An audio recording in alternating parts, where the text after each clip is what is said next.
Thank you so very much, Lee. You know, a man who found himself in the middle of the events of 9/11 was former U.S. Senator George Voinovich. Within 48 hours of the attack, he found himself not only touring the damage at the Pentagon, but walking through the rubble at Ground Zero. On the morning of September 11th, then Senator George Voinovich was in the Capitol. He no sooner learned what was happening when his chief of staff told him they had been ordered to evacuate. He had to drag me out of there. I said, I will be damned if I'm going to get out of here because of...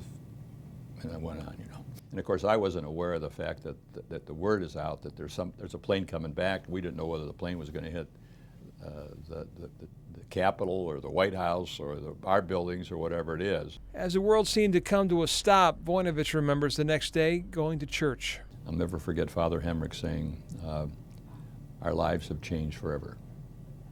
And Father was right. Father was right.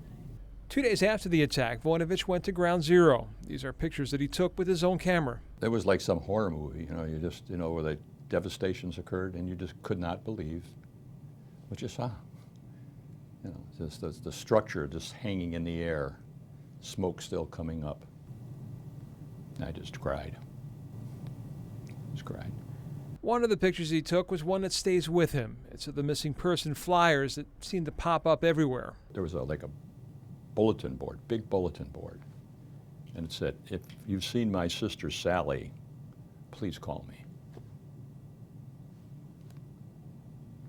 They were gone. They were gone. Looking back 10 years later, Voinovich can't help but wonder if we would be in the financial mess we're in as a country now if 9/11 had never happened. All over the country, all the money that we have spent. I was on Appropriations Committee on Homeland Security and also on the Homeland Security Committee, and it's billions and billions of dollars. And then when you add up the money that we spent in Iraq, in Afghanistan, it's just horrendous. Osama bin Laden has done more to hurt our country than any one person in our history.